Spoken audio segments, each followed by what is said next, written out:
Hey y'all, I just wanted to welcome you to my channel, Crime on the Canvas. So this channel is going to be a combination of diamond painting and true crime cases, whether they be current or past cases that were just super popular. So if you do have any suggestions, I did want to start out by letting you know, so please put those in the comments down below for me. So, before we get started, I do want to give you an overview of everything you see in front of you in regards to diamond painting. So there is a few companies represented here. First off, this canvas and the pen come from a company called Enabler's Outpost. And if you're in the diamond painting community, you may actually recognize that company. So Enabler's Outpost is a small business who's mostly known for turning pens, but they do also print and ship canvases. So this specific canvas is made by an artist you also may know if you're in that diamond painting community, Mrs. Coffee. So this kit is called Moon Goddess, which is her own artwork, and this pen here was actually turned to be bundled and was sold with the kit. Has some stars and glitter and crescent moons inside. So the tray that you see right here, this blue one, that is a Moony made tray. Probably know that name. Very popular trays, 3D printed, great quality. I've had this one for almost a year. I need to get some more, but they're a little hard to come by because they're so popular. And last but not least, you have the release papers, which is the paper covering the glue if you're not a diamond painter. So these here are made and printed by Crafts by Crashly, another small business. The images that are printed on these are actually also Miss Coffee's work. But she does have other licensed artists as well, if you're interested in that. All of the links to these companies and these products will be placed in the description below. I don't have an affiliate link or anything with them, but I do just want to share where I get the tools and the painting if you are interested in getting them. Alright, so going to the true crime side of this, I hope that you do enjoy this. Work along with me if you're a diamond painter or a crafter, or just listen and treat this like a podcast if you're working, driving, etc. So let's get right into it here. So the first story that I'm going to cover is actually the one that got me into true crime. And that's the Natalee Holloway case. And you probably know this case here. As there was an update about a year or so ago now. So when I was in 10th grade, my English teacher asked me if I had heard of the Natalee Holloway case, and I had said no. So I immediately went home that day, or on the way home, I came home, I Googled, I watched videos, and I read all up on this case with what was out there at the time.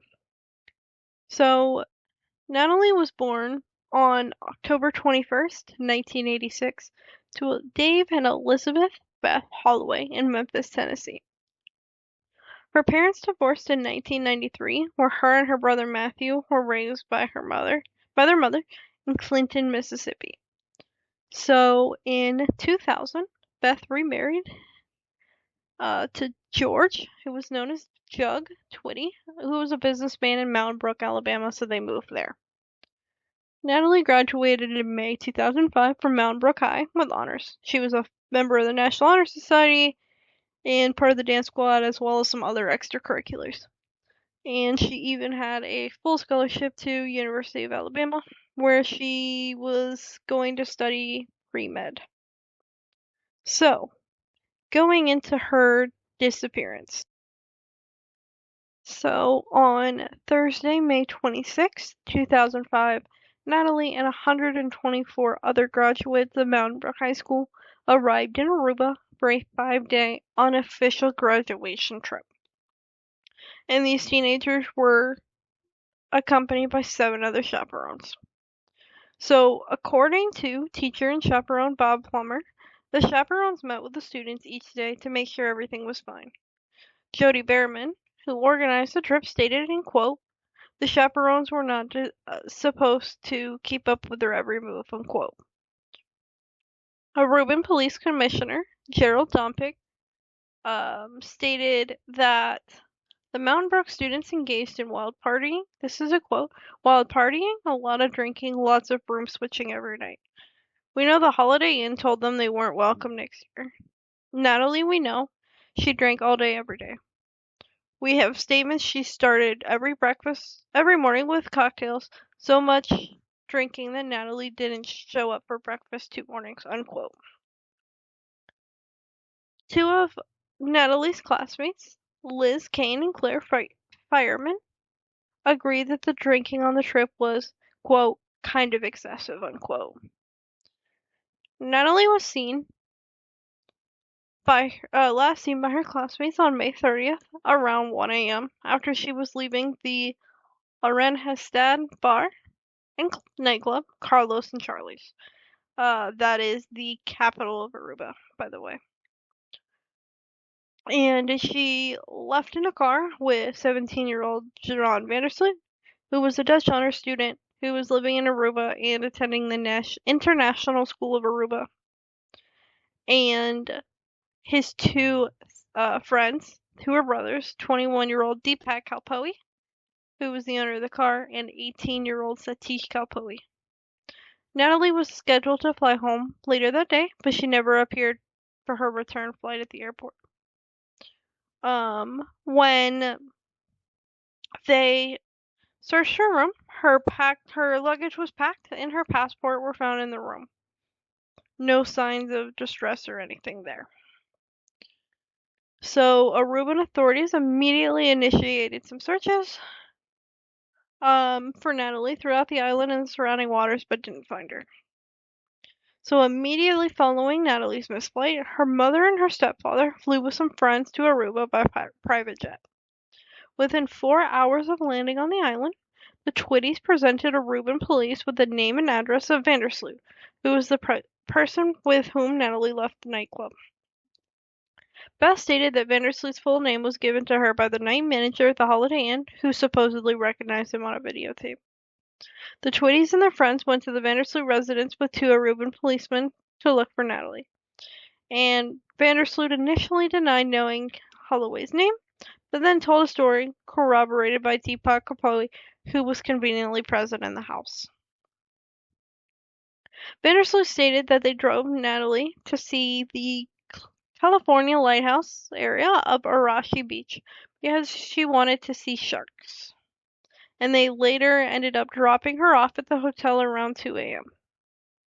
According to Vandersloot, Natalee fell down as she exited the car but refused his help.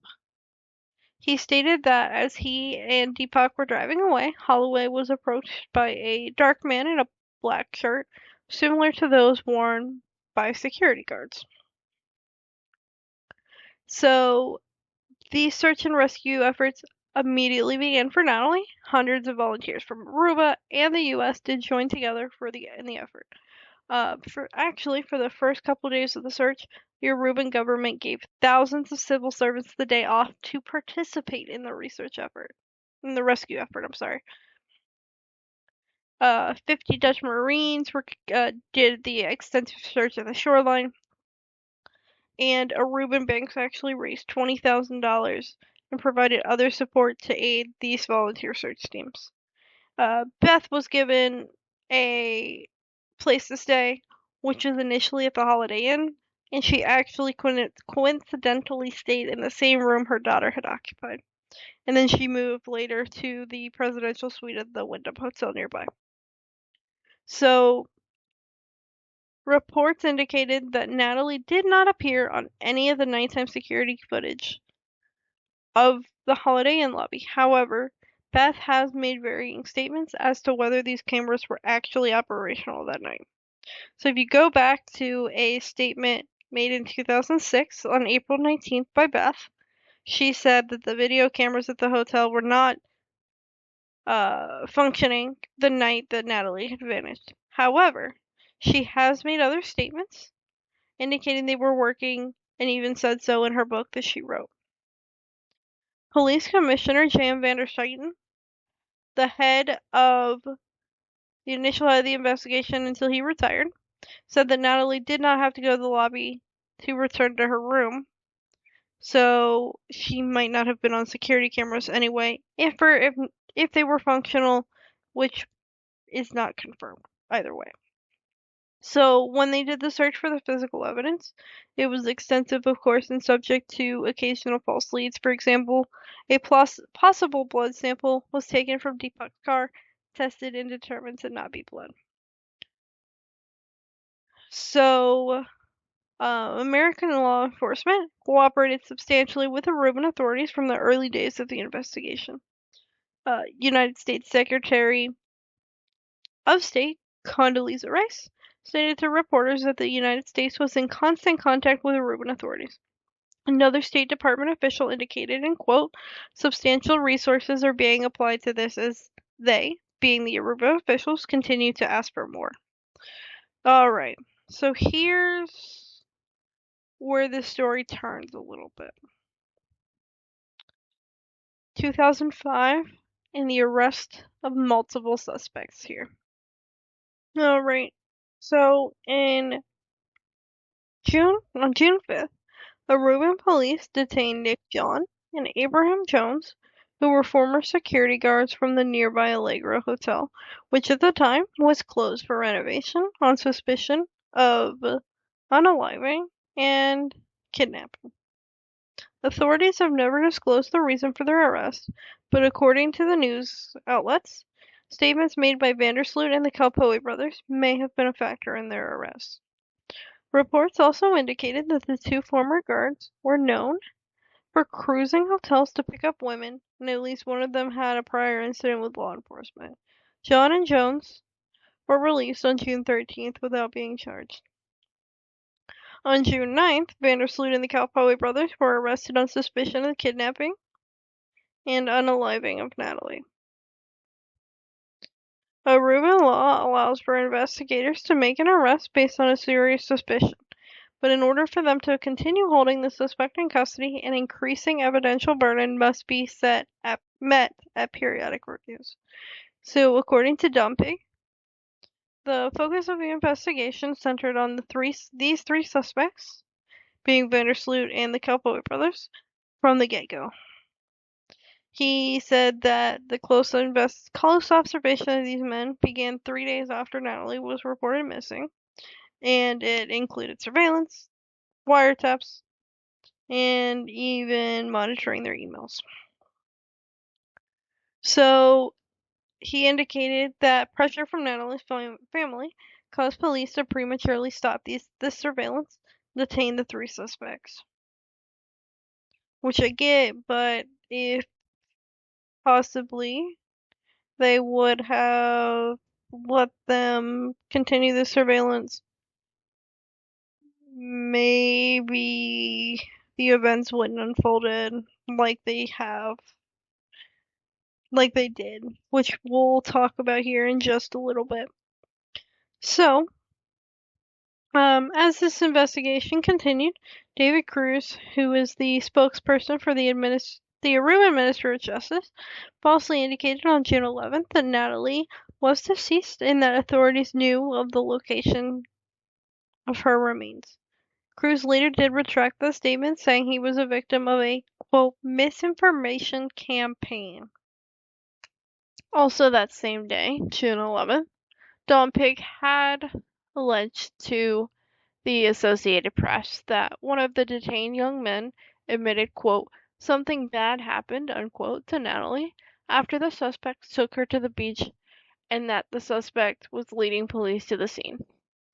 The very next morning, prosecution spokeswoman Vivian Vanderblezen refused to confirm or deny the allegation, simply stating that the investigation was at a, quote, very crucial, very important moment, unquote.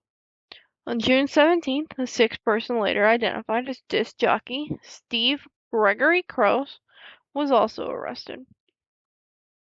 Vanderstraten told the media that Crouse was detained based on information from one of the other three detainees.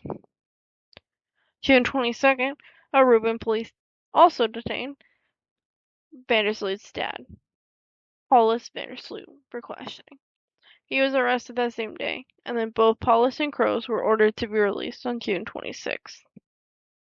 4 days later for his dad, and 9 days later for Crows. During this period, the suspects who had been detained all changed their stories.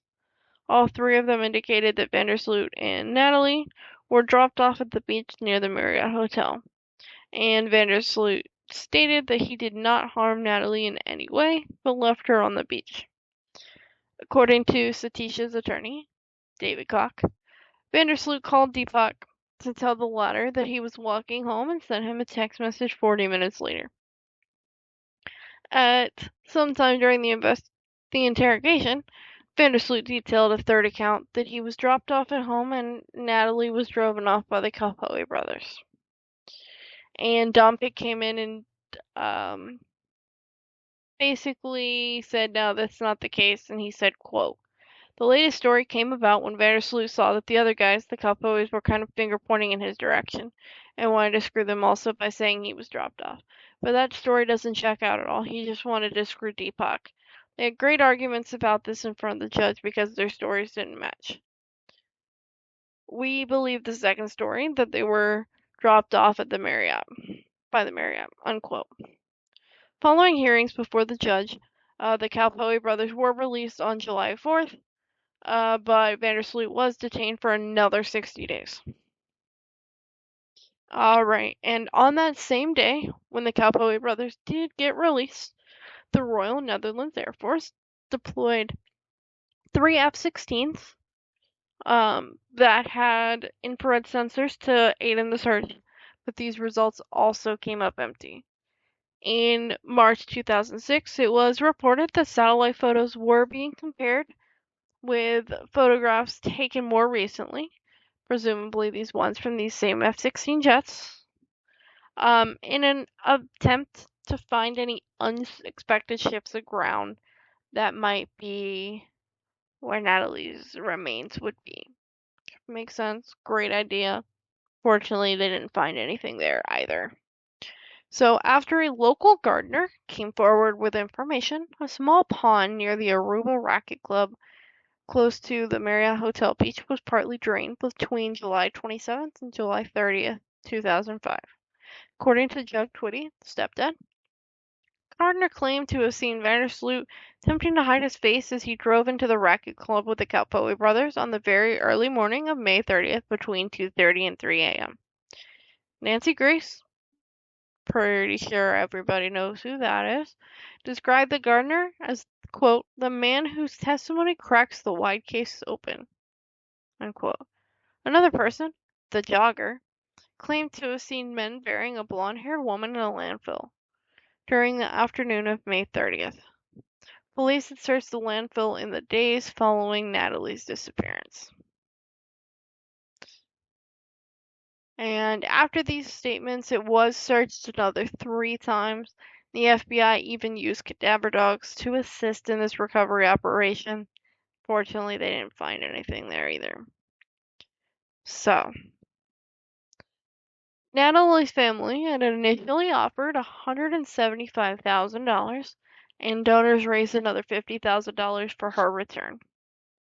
And then 2 months after her disappearance, that reward was increased to $1 million, with a $100,000 reward leading for information leading to the location of Natalee.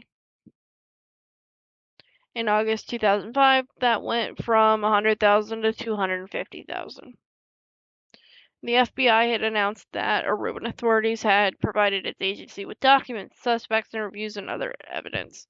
The investigators had found a piece of duct tape with strands of blonde hair attached to it, and these samples were tested at a Dutch lab. They also had a group from the Aruban police and the prosecutor's office that traveled to the FBI laboratory in Quantico, Virginia, to consult with American investigators. These hair samples were then ran again, and The FBI did declare these did not come from Natalee. The Holloway brothers were rearrested on August 26th with another suspect, 21-year-old Freddie Arumatiz. His lawyer said that his client was suspected of taking photographs of an underage girl and having inappropriate physical contact with that same girl. This incident allegedly occurred before the Holloway disappearance. His friends Vandersloot and the Holloway brothers were supposedly involved in this incident, and Vandersloot's mother, Anita, stated, quote, "It's a desperate attempt to get the boys to talk, but there's nothing to talk about," unquote. While no public explanation was uh, made for those Holloway rearrests, Don Pig later stated that it was an unsuccessful attempt to pressure these boys into confessing. Yeah. So, they've been arrested, what, 3 or 4 times now? And they're still not getting anything. Alright. So, let's keep going here.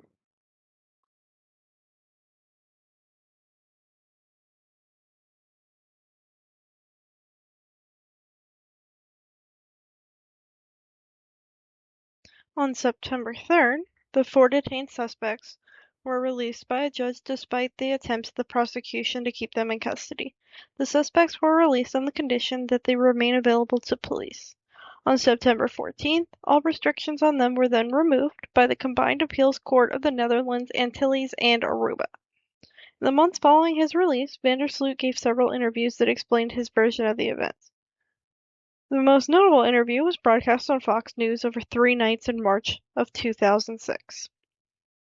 During the interview, Vandersloot indicated that Holloway wanted to have intercourse with him but did not because he did not have a condom. He stated that Natalee wanted them to stay on the beach, but he had to go to school the next morning. Vandersloot said that he was then picked up by Satish around 3 a.m. and left Natalee sitting on the beach. In August 2005, David Koch, who was Kalpoe's attorney, stated that his client had gone to sleep and had not returned to drive Vandersloot home. Vandersloot said he was somewhat ashamed to have left a young woman on the beach, albeit by her own request, and he said that he was not truthful at first because he was convinced that Natalee would turn up eventually. So in 2006, in January, the FBI and Aruban authorities interviewed or re-interviewed several of Natalee's classmates in Alabama. January 17th, Aruban police searched for Natalee's body in sand dunes on the northwest coast of Aruba, as well as areas close by the Marriott Beach. Additional searches took place in March and April of 2006 without result. Shortly before leaving the case, Dumpig gave an interview to CBS in which he stated that he believed that Natalee was not murdered, but possibly died from alcohol or drug poisoning, and that someone later hid her body. He also stated that Aruba had spent about $3 million on the investigation, which was about 40% of the police's operational budget. He also indicated that there was evidence that pointed to possession, but not necessarily use of the illicit drugs by Natalee, and of course Natalee's family has denied that she ever used drugs. So now, here we go a little later in 2006. On April 15th, Gregory Van Kromvoort, I'm probably butchering this, Kromvoort is how I'm going to say it. I'm sorry if that's not correct. Was arrested by Aruban authorities on suspicion of criminal offenses relating to dealing in narcotics, which, according to the prosecutor, might have been related to the disappearance of Natalee. At his first court appearance, his detention was extended by 8 days. He was then released, however, on April 25th. In addition, another individual with the initials AB was arrested on April 22nd, but was released later that day. May 17th comes around, another suspect, Guido Weber, who was the son of a former Aruban politician, was detained in the Netherlands on suspicion of assisting in the abducting, battering, and unaliving of Natalee. He was questioned for 6 days in Utrecht. Aruban prosecutors initially sought his transfer to the island, but he was then instead released by an agreement between the prosecutor and his attorney. So, at this point, at Aruba's arrest, the Netherlands then took over the investigation. Following receipt of all of the documentation, a team of the Dutch National Police then started working on the case. And in 2007, specifically on April 16th, a combined Aruban-Dutch team took over. So, here's where it kind of gets interesting. April 2007, Vandersloot actually wrote a book with a reporter, and it was published in Dutch, but the translation is The Case of Natalee Holloway. In this book, he gives his perspective of the night Natalee disappeared and the media frenzy that followed. He admits to and apologizes for his initial lies, but still maintains his innocence. So, on April 27th, a new search involving approximately 20 investigators was launched at the Vandersloot residence in Aruba. Dutch authorities had searched the yard, surrounding area, using shovels, thin rods to penetrate the dirt. So the prosecution spokeswoman Vander Biezen stated, the investigation has never stopped and the Dutch authorities are completely reviewing the case for new indications. And then a statement from the prosecutor's office said, the team has indications that justify a more thorough search. But they never did comment on what prompted the new search, except that it was not related to his book. Doubtful, but they probably found something in there. So according to Paulus Vandersloot, it was his dad, nothing suspicious was found, and all that was seized were diary entries of him and his wife, and his personal computer, which was then returned later. According to an editor of a newspaper in Aruba, investigators were following up on statements made during early suspect interrogations regarding communications between the Kalpoe brothers and Vandersloot. And he also said that investigators were seen examining a laptop at the Vandersloot residence. So a short while later, on May 12th, the Kalpoe family residence was then searched. The two brothers were detained for about an hour upon objecting to the entry by police and Dutch investigators, but were released when the authorities left. According to Koch, who was, of course, their attorney, the brothers objected to the search because officials did not show them an order justifying the intrusion. A statement from Vander Biezen did not mention what, if anything, officials were looking for, but indicated nothing was removed from the house. So another statement came out from the Aruban prosecutor's office, and they indicated that the purpose of that visit was to, quote, get a better image of the place or circumstances where an offense may have been committed to understand the chain of events leading to the offense, unquote. Alright. So, jump a little bit further here, about, a year later? No, not even, because it was still, that was in 2007, so jump about 6 months here. Based on what they call newly discovered evidence, Aruban investigators rearrested Vandersloot and the Kalpoe brothers on November 21st, 2007, on suspicion of involvement in manslaughter and causing serious bodily harm that resulted in the unaliving of Natalee Holloway. Vandersloot was detained by Dutch authorities in the Netherlands, while the Kalpoe brothers were detained in Aruba, and Vandersloot was then, of course, transported back to Aruba, where he was incarcerated.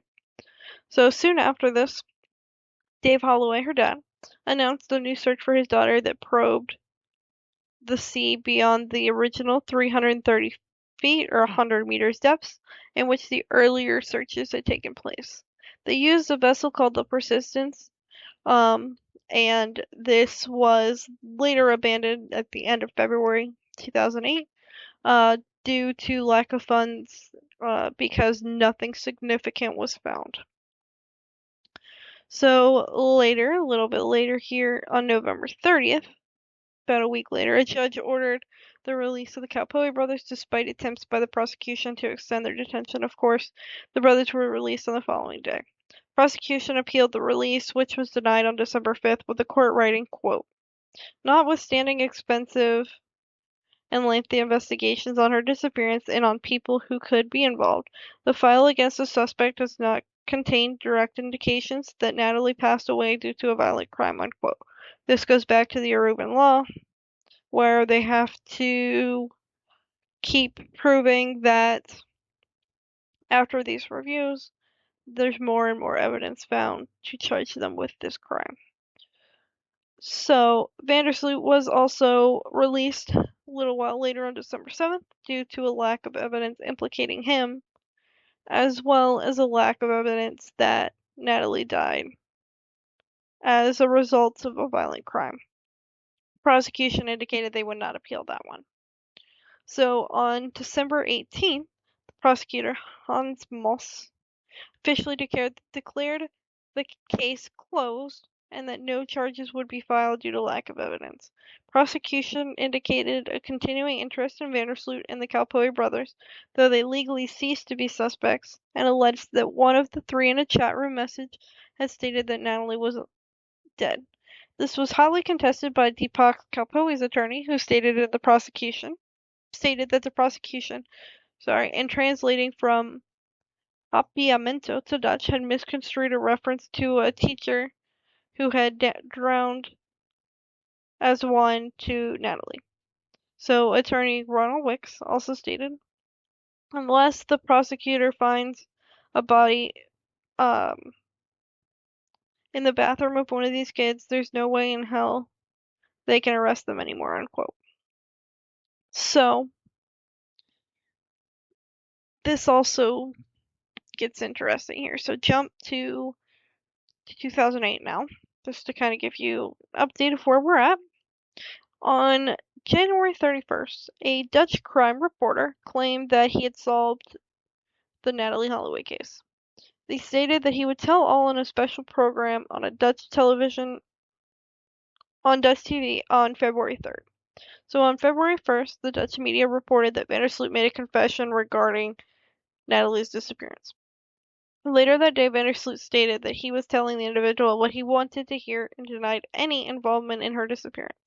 And that same day, later that afternoon, the Aruba prosecutor's office announced the case was being reopened. So this broadcast did air on February 3rd, and it included excerpts from footage that were recorded from hidden cameras and microphones in the vehicle of Patrick van der Erm, who was a Dutch businessman and an ex-convict who gained Vandersloot's confidence. Vandersloot was seen smoking green grass and stating that he was with Natalee when she began convulsively shaking and then became unresponsive. Vandersloot said that he attempted to revive her without success. He said that he called a friend who told Vandersloot to go home and who disposed of the body. An individual reputed to be this friend, identified in the broadcast as Dari, denied that Vandersloot's account, indicating that he was in Rotterdam at the time at school. So the Aruban's prosecutor's office attempted to obtain an arrest warrant for Vandersloot based on these tapes. However, a judge did deny that request. So the prosecutor did then appeal the denial, but the appeal failed on February 14th. The appeals court held that the statements on the tape were inconsistent with the evidence in the case and were insufficient to hold Vandersloot. So on February 8th, Vandersloot met with Aruban investigators in the Netherlands and denied that what he said on the tape was true, stating that he was under the influence of green grass at the time. Vandersloot indicated that he still maintains that he left Natalee on the beach. So, in March of 2008, news reports indicated that Vander Erm was secretly taped after giving an interview for Aruban television. Vander Erm, under the impression that the cameras had been turned off, disclosed that he had been a friend of Vander Sloot's for years, contradicting his statement on the show that he had met him in 2007, that he expected to be a millionaire through his involvement in this case, and that he knew the person who supposedly disposed of Natalee's body, and that Vander Sloot asked him for 2,000 euros to buy this man's silence. According to a Dutch news service, ANP, Vander Erm, who had already signed a book deal, was furious after learning the taping and threatened the interviewer who sought legal advice. Vander Erm's book, Overboard, spelled Overboord, in Dutch, was released on June 25th.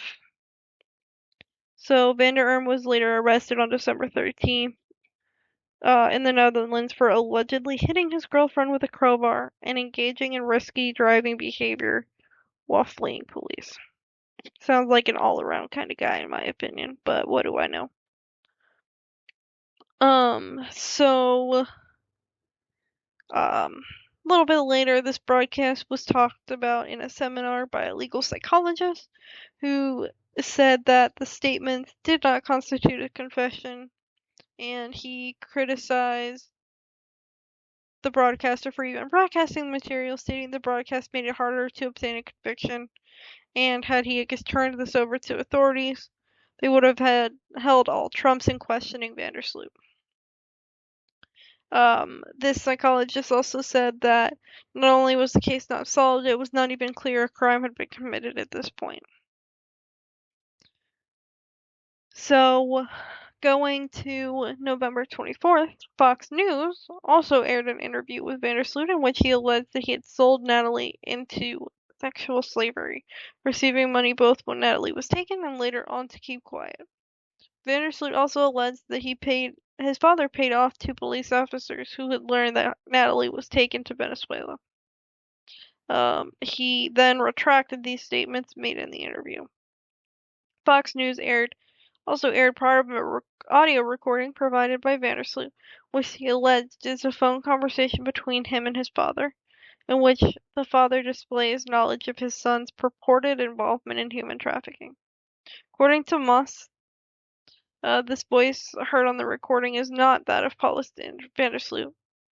The newspaper over there said that his father's voice is almost certainly of Vandersloot himself, trying to speak in a lower tone. And then later on February 10, 2010, Paulus did die of a heart attack. So on March 20th of 2009, Dave Holloway did transport a search dog to Aruba to search a small reservoir in the northern part of the island. This reservoir was previously identified by a supposed witness as another possible location of Natalee. Aruban authorities indicated they had no new information on the case, but had given Dave permission to conduct that search. So on February 23rd, 2010, it was reported that Vandersloot again had stated in an interview that he disposed of Natalee's body in a marsh. So the new chief prosecutor indicated, who was Peter Blanken, indicated that authorities had investigated the latest story and dismissed it. Blanken stated that the locations, times, and names he gave just did not make sense. So in March of 2010, underwater searches were conducted by Aruban authorities after an American couple reported they were snorkeling when they photographed what they thought might have been skeletal remains, possibly those of Natalee. And Aruban authorities did send divers to investigate, but there was no remains ever found. So Vandersloot sounds like a great guy at this point. So let's, present him as a better person right now. So on March 29th, 2010, Vandersloot then contacted John Q. Kelly, who was Beth Twitty's legal representative with an offer to reveal the location of Natalee's body, the circumstances surrounding her death, if he were given an advance of $25,000 US dollars against a total of 250. So after Kelly notified the FBI, they arranged to proceed the transaction. On May 10th, Vandersloot had a $15,000 wire transferred to his account in the Netherlands, following the receipt of $10,000 in cash that was videotaped by undercover investigators in Aruba. Authorities stated that the information he provided in return was false because the house in which he said Natalee's body was located had not yet been built at the time of her disappearance. On June 3rd, he was charged in the U.S. District Court of Northern Alabama with extortion and wire fraud. U.S. Attorney Joyce White Vance obtained an arrest warrant and transmitted it to Interpol. And on June 30th, he was indicted.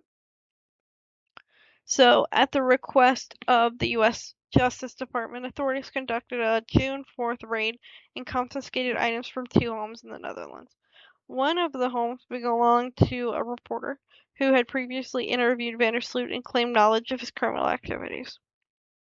Aruban investigators used information gathered from the extortion case to launch a new search at a beach, but no new evidence was found. And then Dave returned back to Aruba on June 14th to pursue more possible clues. Alright, so here we go. Let's make him an even better person. May 30th, 2010. 5 years to the day after Natalee's disappearance. Stephanie Flores Ramirez, a 21-year-old business student, was reported missing in Lima, Peru.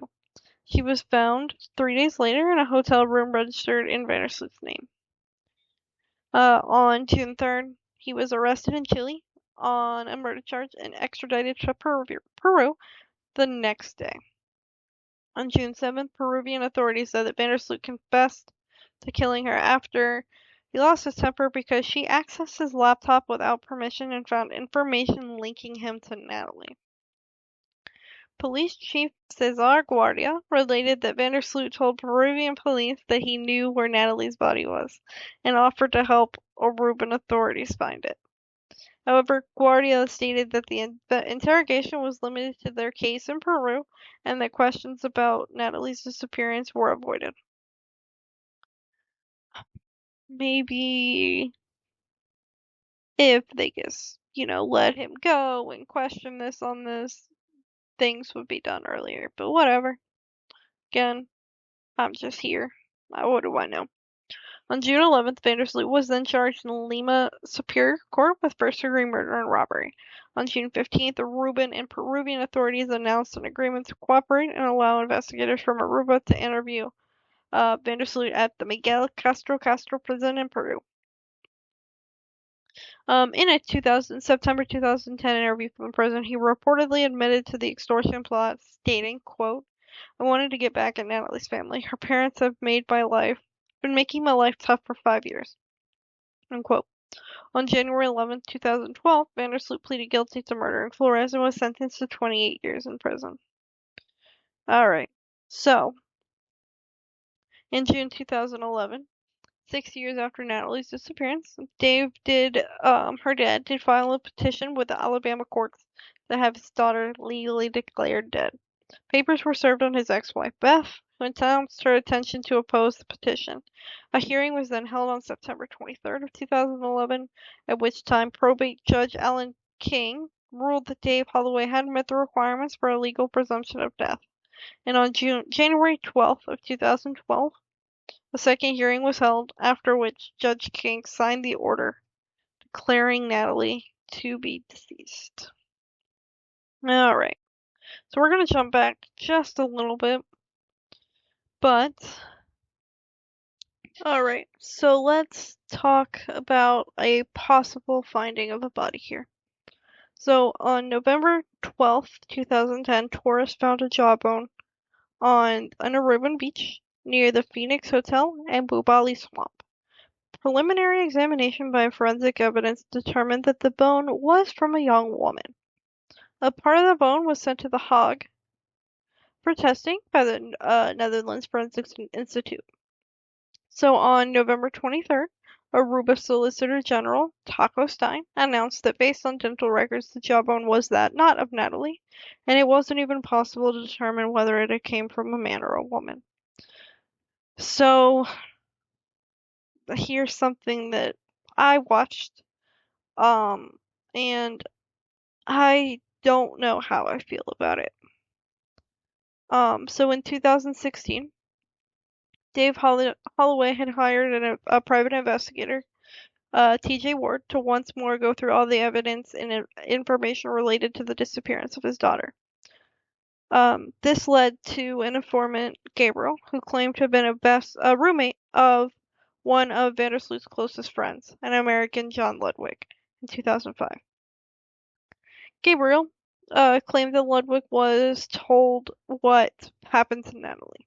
So in an interview with the Oxygen TV channel, Gabriel gave a detailed description of what happened on the night of Natalee's disappearance. Oxygen then created a new documentary series based on this interview that aired back in 2017 on August 19th. Using Gabriel's information, the investigator had found what appeared to be human bones. Later, on October 3rd, DNA testing concluded that one of the pieces of these bones were human, but did not belong to Natalee. On this show, Ludwig claimed to have helped Vandersloot dig up, smash, and cremate Natalee's bones in 2010. In February 2018, Elizabeth Holloway, Beth, sued the producers, alleging this and other claims are fictional and harmfully lucrative, and that she was misled into providing a DNA sample for comparison without being made aware of plans for a show. And later in March 2018, Ludwig was stabbed to death by a woman he tried to kidnap. Again, great people here. Alright, so now we get into the latest update that we have. So on June 8th of 2023, Vandersloot was officially extradited from Peru, where he was serving his 28-year sentence for the 2010 murder of Stephanie Flores Ramirez to the U.S., landing at the Shuttlesworth Airport in Birmingham, Alabama, just before 2:30. So after he arrived in Birmingham, he was then taken into U.S. custody and transported to the Hoover City Jail. And on June 9th, he was arraigned in the federal court in Birmingham on one count of extortion and one count of wire fraud against Beth, Natalee's mother. And he had pleaded not guilty to each charge. So, in a plea agreement, for those two charges, the extortion, the wire fraud against Beth, he admitted to killing Natalee and actually described it. He sat down with a federal defender or something to that nature and actually detailed what happened. So I am going to read some of that. I'm going to take out the ums and the whatever else he does in here. So, this is the actual transcript. So, they're together, and she had asked to go. So this is from Vandersloot. So she asked to go back to her hotel, but I was just trying to get dropped off a little bit further away from her hotel so we could walk back to her hotel and I might still get a chance to be with her. So Deepak drops me off at another place, a little right of the Marriott Hotel, known as the Fisherman's Huts. This place is not far from, the next hotel is Marriott, and the next hotel after that is another Marriott, which is a timeshare, and then it's a Holiday Inn. So we walk along the beach and the defender asks, do Deepak and Satish get out? And then Vandersloot says no. They leave. They go to their home. Well, I assume that he had assumed that he went back to their home, and they get in their car and leave. So I'm with Natalee. He's walking through the beach. He finds a space before they get to the Marriott Hotel, where I lay her down. We lay together in the sand, and we start kissing each other. I get her to kiss me again. We start kissing each other, and I start feeling her up again, and she says no. She tells me she doesn't want me to feel her up. I insist. I keep feeling her up either way. She knees me. She ends up kneeing me in the crotch. When she knees me in the crotch, I get up on the beach and I kick her extremely hard in the face. So she's laying down unconscious, possibly even unalive, but definitely unconscious. And I see right next to her there's a huge cinder block laying on the beach. And I take this and I smash her head completely. Her face basically, collapses in. Even though it's dark, I can see her face collapse in. Afterwards, I don't know, I'm scared. I don't know what to do. I decide to take her, put her in the ocean. He grabs her, pull half walk, put her in the ocean, push her off. I walk up about to my knees in the ocean and push her off into the sea. I get out, I walk home. So, as you can hear, senseless, trash human, the whole works. Calpoe's left, kind of thing. So, yet again, trash. That's all I'm gonna say about him. He's trash. So with this, he is spending his sentencing in Peru, and the sentence he has for these charges is running concurrently with the murder sentence. So if he does get out early in Peru, he gets transported to the US where he serves the remainder of his sentence. So he'll be in prison until 2043, and he also has to pay Beth $250 $250,000 US in restitution.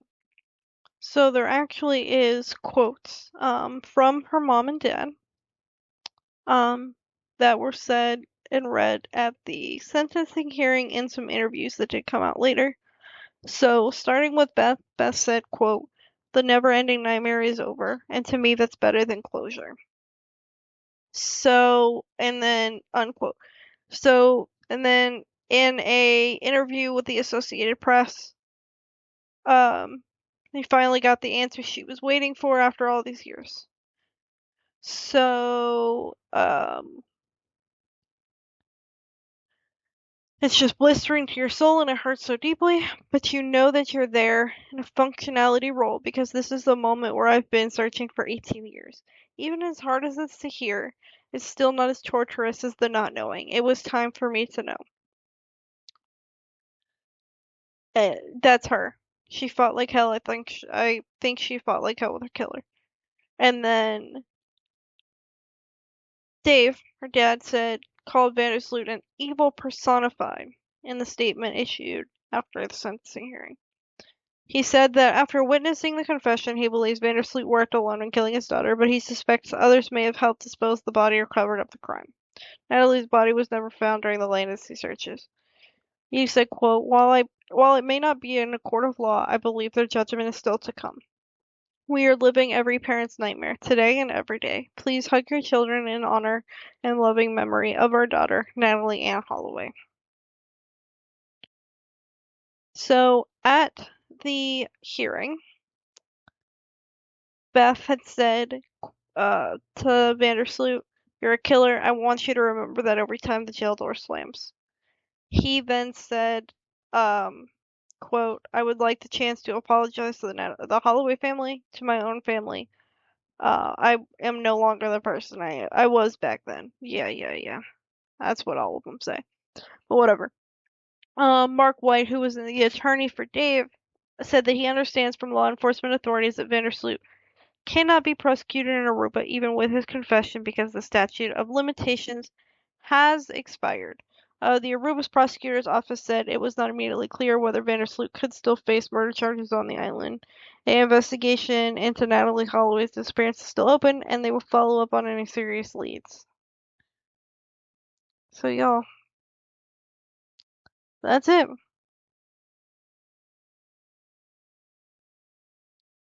That's the story. And if you're still here, I really appreciate you sitting here and listening to me ramble for almost an hour. Hope you get some work done with your diamond painting or crafting or whatever you're doing. Or if you're actually just at work. Hopefully this was exactly what you needed. To get you going. So again, I do want to bring up the diamond painting stuff just because it's there and it would kind of be rude of me to not bring this up. So if you jumped in the middle of it or anything. So the canvas and the release papers, those little white and pinkish orange pieces of paper you see on there, that is artwork by the famous Miss Coffee, Mrs. Coffee on YouTube, MRS period COFFE. COFFEE, if I can spell coffee. There we go. She does how-tos on diamond painting, she reviews diamond painting, she does unboxings for Diamond Art Club and other companies, as well as diamond painting accessories. She does some other crafts in there too, but a lot of it's diamond painting. But the release papers themselves were printed by Crafts with Crashly. She has some signed artists and she has some of her own art.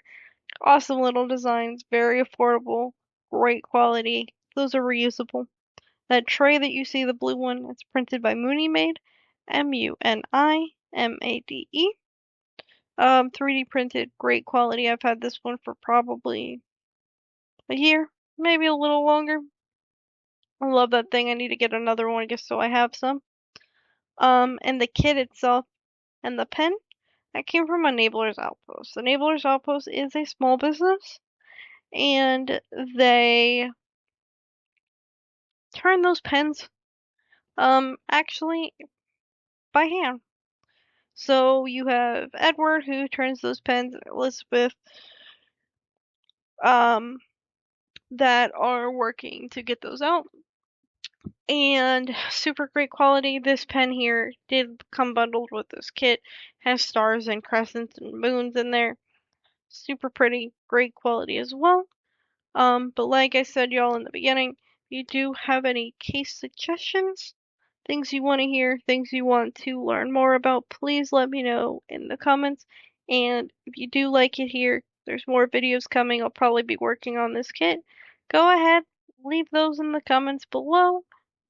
Questions, concerns, feedback, anything you got for me, leave them in the comments below. And I do thank you for sticking along if you're still here after an hour of rambling. But other than that, hope you have a great day, great evening, great week, great weekend, depending on where you're at. But I will get out of here and let you go back to whatever you were doing. And remember, as they said, go ahead and hug your family, love your children. Don't take those moments for granted, as you never know when something will happen. Not hopefully not as bad as this, but you know. Alright, I'm out of here for real, y'all. I will see you in my next video. Bye!